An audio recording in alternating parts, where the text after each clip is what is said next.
Welcome again to another really special edition of Beyond the Ballpark, Omaha's Summertime Guide to Omaha. I'm Kristyna Engdahl with Hurrdat 1. In this episode, I have the pleasure of talking about one of the most beloved, hands down, traditions that accompanies the Men's College World Series, which could only mean Omaha Baseball Village and the mat and the person who adds her method to all the madness every year. Jenny Peters with the mat is here. So thank you, Jenny, for taking the time out of your, I know, already hectic schedule to be here with us to discuss just, again, what makes this entire thing so special, too. Thank you so much for having me. Yeah. Delighted. But before we really dive in, I'm going to ask how you're feeling heading into another Men's College World Series. I believe it's the 14th one at Charles Schwab Field. Is that right? They probably all run together for you, too. Yes. How are you feeling? It's almost upon us, too. We're excited. I mean, it's fun every year. And when we start actually building the village, which is already occurring around us, as you can see, the excitement, with our team and our providers, that all the energy kind of like collectively, you look back on the years and you look how it's grown, and it's how it's grown for the city and for fans. We're really looking forward to it. Yeah, it's unbelievable. And actually, in the spirit of building things around us and building on tradition, we are having our conversation in Rosenblatt chairs as we speak, which visitors to Omaha Baseball Village can come down and sit in too when they come and see all the things that you have going on here too. So it is amazing to see all the ways that you've hearkened to the past, but also celebrate the future of the series as an event too. So kudos to you and what you've built here. But to dive into that too, I know your story with the Men's College World Series isn't just business. It's really deeply personal for you too.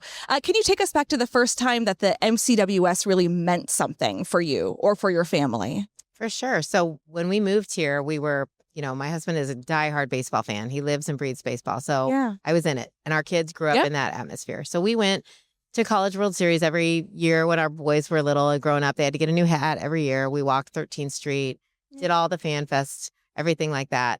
But it was the biggest impact happened for our family in 2003. Yeah. And that was a year when our son, Charlie, who was 5 at the time, had Burkitt's cell lymphoma. So he was in the hospital battling cancer. Right. And unbeknownst to us, we didn't ever, I guess, pay attention to the fact that the teams would visit the children's hospital and go up and see the kids and say hello. And it was just by chance. We had been inpatient for 30 some days, and we got out for a day, and we're back checking counts. And the South Carolina Gamecocks came in. I think we had met Stanford and Rice and a couple other teams the week before that.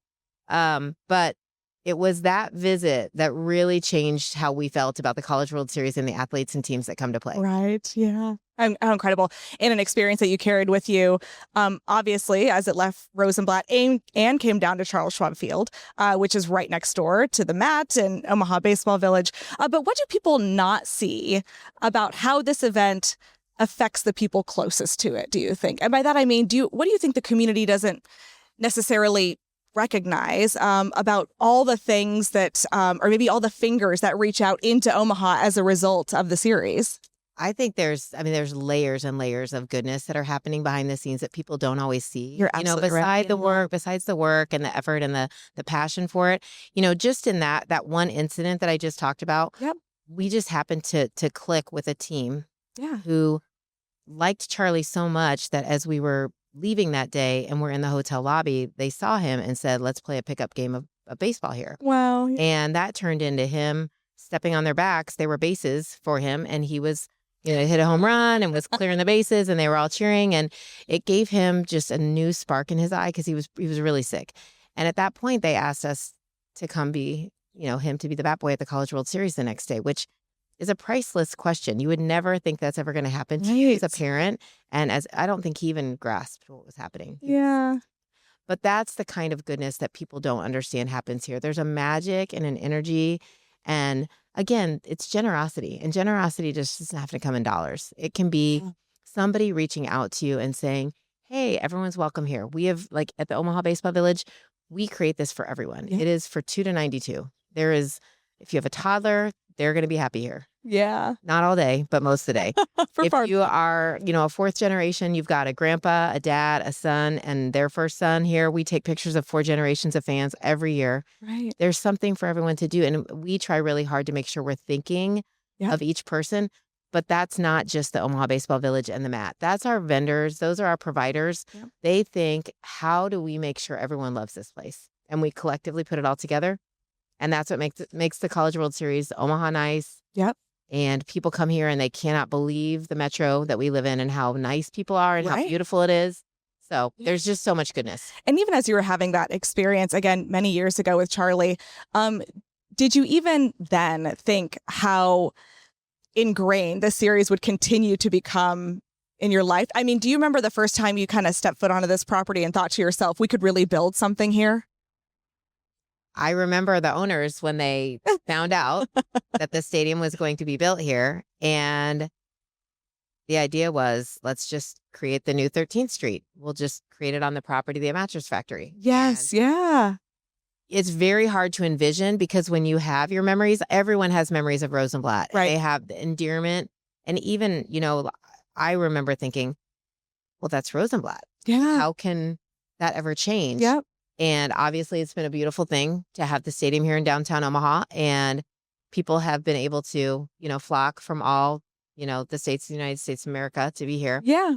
But to be a fan that loved baseball and then to envision a downtown stadium and then what this has become has been nothing but remarkable. Yeah. And then to accept the call of, I guess we will build the new 13th Street down in a different part of town from the ground up, again, with what is year round, just kind of a parking lot, for lack of a better word. You transform it into this totally activated, very interesting, really robust space that, as you said, offers something for everybody too. For sure. And it's definitely become something where I don't think people, when they come through here, realized, earlier today I was out helping mark the lot because as we sell the vendor spaces, it's down to the inch. It is down to the it's inch. Packed in here, It's yeah. tight. And again, that's a lot of reasons are for safety. Fan safety is our top priority to make sure that, no one's going to get caught behind something or, we got to keep everything electrical and cable and all of that protected. Sure. But again, we've been able to take the space and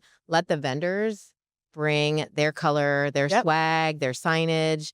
And then again, each of them collectively brings their own energy to this event from all over the country. And the fans love it. Yeah. I feel so welcome here. It is. We have had conversations on other podcasts where it's kind of that rare time in Omaha where you can be a local and go meet people from around the world in one spot in your downtown Omaha. People flock from all over, not only to be able to go and see a championship event, but word travels fast, has traveled well, that the Mat and Omaha Baseball Village are equally a part of that experience too. I mean, of course, that's not lost on you, but how does that, is there any point that you remember or during a series just feeling overwhelmed, overjoyed? What are the feelings that you have as another kind of series comes to fruition and thousands of people from all over flock down to be a part of what it is that you have going on down here?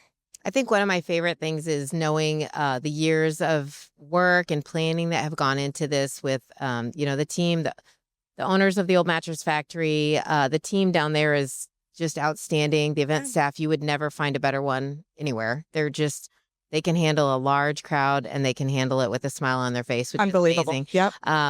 I think when you see people enjoying something that has taken, essentially a year to plan and organize and then execute and build, and you see people enjoying it, it's just a feeling of satisfaction and contentment. It's not pride.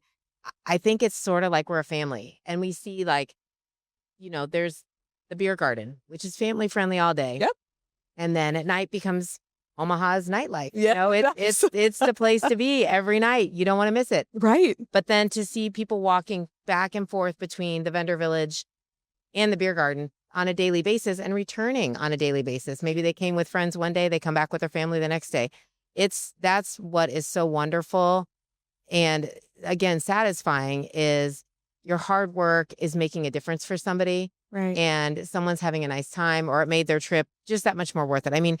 Hands down, everyone's here for the College World Series games. We know that. It's baseball. It's the best in college baseball. And what the College World Series and NCAA put on is spectacular. Second to none. We are happy to be able to host people when they are not in the stadium.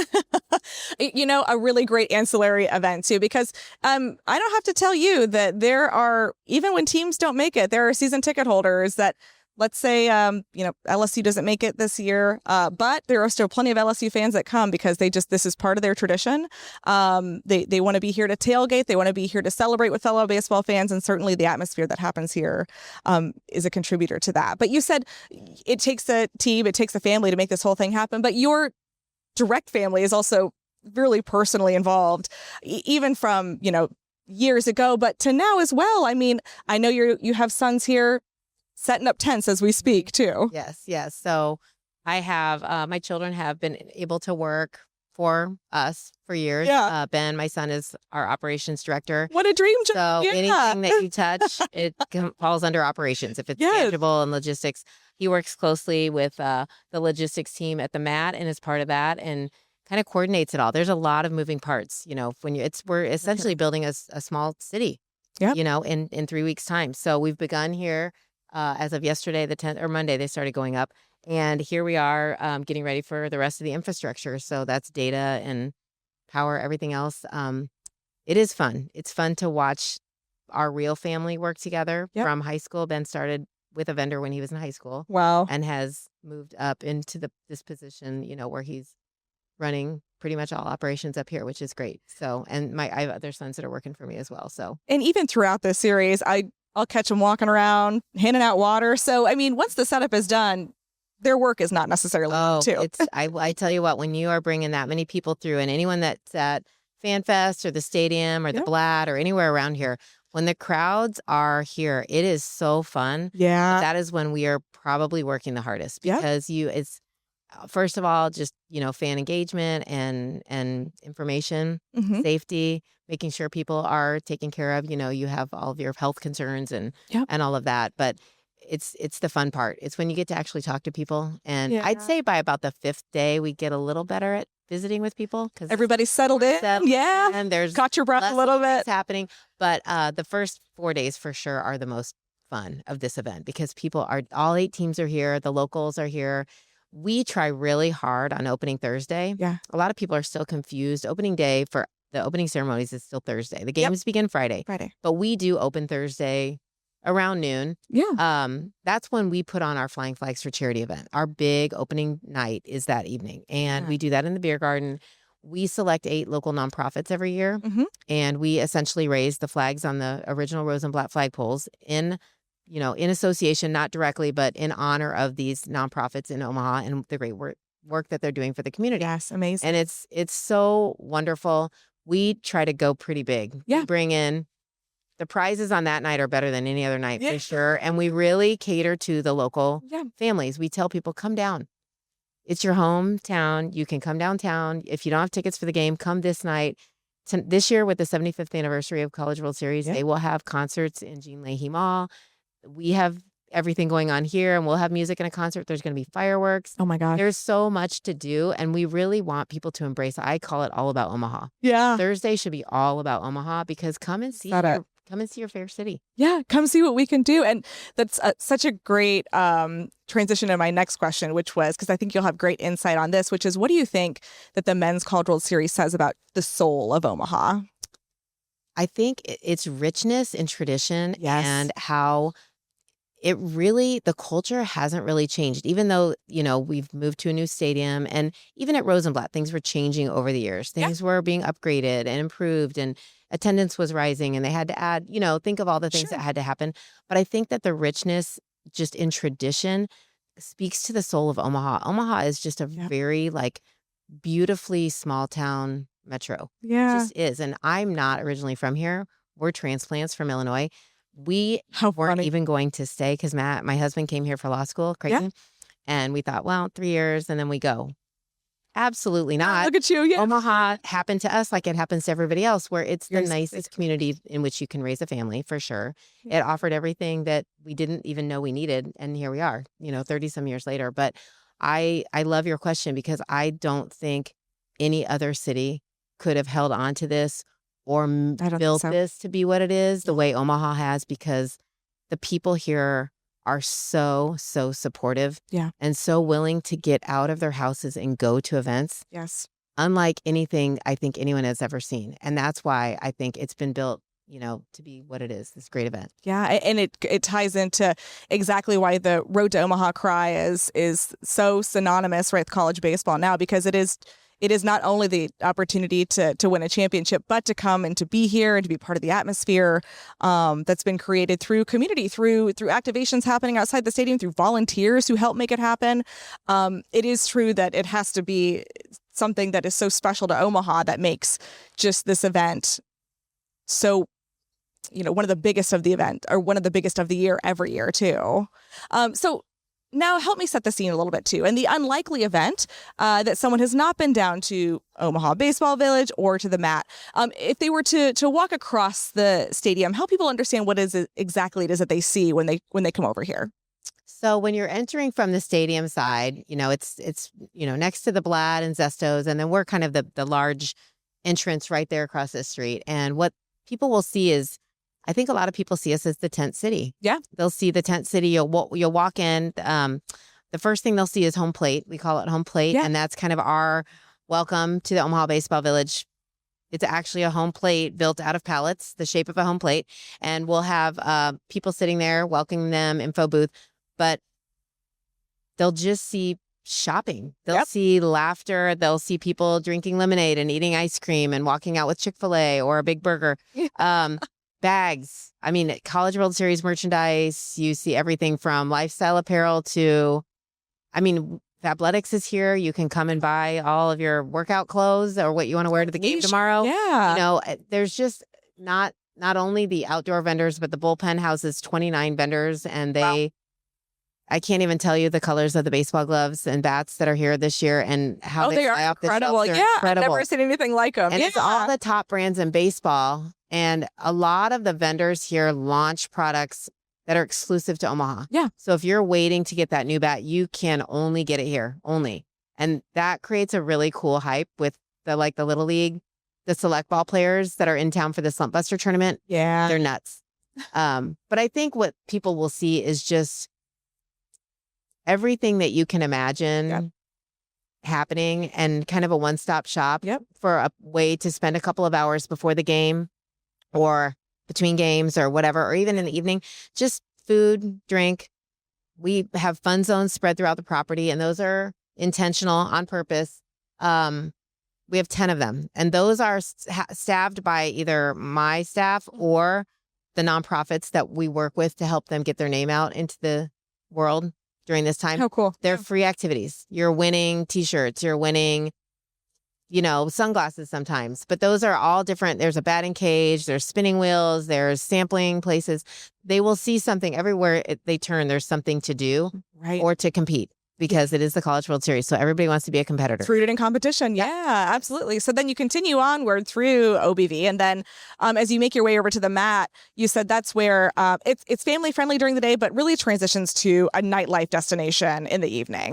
For sure. And I think that the fans that come from out of town, it's an eye opener for them. Yeah. Because they do see, we can go in there. It's huge. There's food. There's places to sit. There's music on stage. It's comfy, but it's also video happening. Walls are enormous. They can watch the game. That's a wonderful thing. The mat is still operating. It's on its event menu, but you still have the great food and the amazing atmosphere at the mat. We also have a massive corporate tent, which is just going up today. That's called the party tent. Yeah. And on any given day, between 8 and 16, special private parties are happening in there. Yeah. And the mat runs all of those turnkey. You have everything from insurance agencies to team alumni groups and things like that. That's a great atmosphere, plenty of shade, things to do there. And then we have the upper deck and the VIP experience, which is the top floor of the mat. And those are pre-sold tickets. It's kind of an all-inclusive, air-conditioned party above the crowd on the upper deck. You kind of look down into the beer garden. They do that to the nines. It's a beautiful, beautiful thing. It's usually close to sold out every day. Wow. And it's a great experience for people that, are able to get their tickets ahead of time. And it's just another thing that your team juggles well too, to be able to add another element of experience that you can offer to people as they come down to enjoy the series too. Absolutely. And at this point, the mat and Omaha Baseball Village are such destinations associated with the series too. What made you decide to go all in into making them the things that they are today?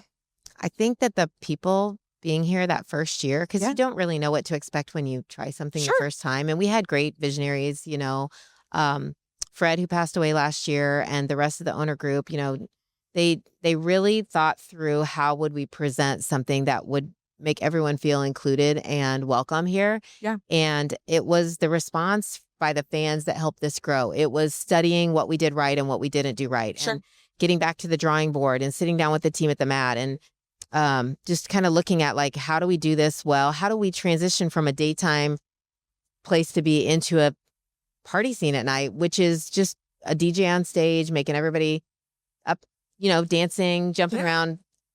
That is probably what really, I would say, has been an amazing evolution, you don't just look at your successes, you really study where you might have missed the mark by a little bit. And already we make notes. We already have 26 notes happening right now. Okay. We haven't even opened yet, but we already know ahead of time where something could have been done a little more efficiently, how we could spread something out to make it a little safer, wider for fans, things like that. So it's teamwork. It's all teamwork. And we said before we sat down and started chatting too, that it would be so easy to say, well, it's a success, just rinse and repeat every year. But that's not what you do here, and probably not why it's successful, is because you're always evaluating and things are always changing. So on that note, even looking back over the years with the original vision, how do you think it's changed Omaha Baseball Village and the mat over the years too? We've learned so much with messaging is really a big thing that we've learned about. We've added, the video walls have been a beautiful part of the beer garden and keeping fans engaged and happy throughout the day when they're here. There are fans that will forego their tickets at times. It's rare, but they forego because they're fine. They're content, Having a nice time. Having a nice time. They've got everything they need. We've learned how to, again, how to make the corporate tent more efficient, how to, Cindy does that, Pete, everyone at the mat, what they do and how they are able to serve things quickly, making sure guests are taken care of and happy.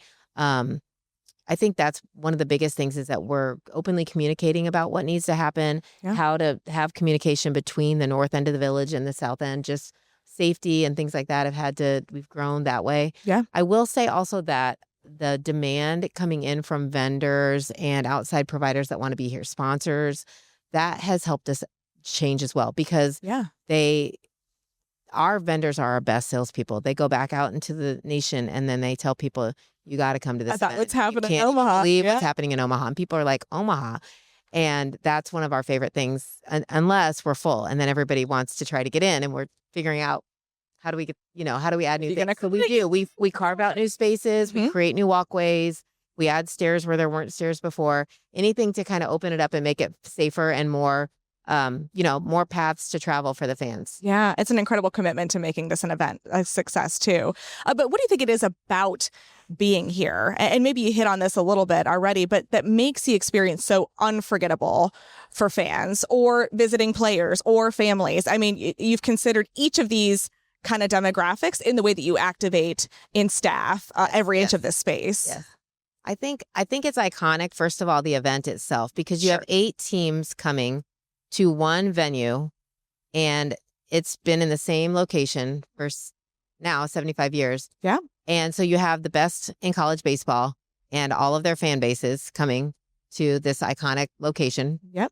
And then I think on top of that is that when you are a competitor, whether you're the kids playing on the field, the families, the fans that are coming and flocking in, there's just it's just a surplus of enthusiasm. It's just exuberance. People are happy. People are really happy. It's sunny. It's usually hot, but we take care of that as best we can. But people are all just wearing their colors. They've got pride for their team and they're just glad to be here. And I think coupled with the beauty of the way Omaha, the city in general, puts this event on and the way that the stadium is operated, I think that's what I really do attribute that to, or I attribute that success to the people, to the way that the enthusiasm and exuberance is just, it's contagious. Yeah. People just see it and they want to be a part of it. Or if they see something happening, you'll be sitting around and all of a sudden the Ole Miss team fans will be singing the Hottie Toddy fight song. And everyone wants to go watch, and they've got their cameras up and they're filming them, even if they're not a team fan. They just love it. They Something love just that. Makes you want to participate. Yeah, the atmosphere of it. Thank you so much, Jenny, for your wisdom and insight on all of this for this episode. If people want to get updates or learn about all the things going on with Omaha Baseball Village or the Mat, where can people find you? Probably if you want to go to the websites for the Old Mattress Factory Bar and Grill, or Omaha Baseball Village has a plethora of information. You can also follow us on social. Yep. At Omaha Baseball Village and the Mat Omaha. And you're going to be able to just find everything you need. You'll hear it, throughout the event as well. But just come on down. We're open all day, every day. And Fan Fest is right across the street inside the stadium. There's so much to do there. Just be checking stuff out. Don't be afraid to walk a little bit and enjoy. You'll find you'll have a great day. It's all great advice. Thank you so much, Jenny. And, people won't want to miss the growing lineup of musical guests, events, activations that make Jenny's destinations an integral part of the college baseball experience. So, and remember also to follow Hurrdat Sports and Hurrdat One for all your Men's College World Series updates during the series and beyond. Thanks again, Jenny, for joining us. Thank you, Kristyna. It was wonderful.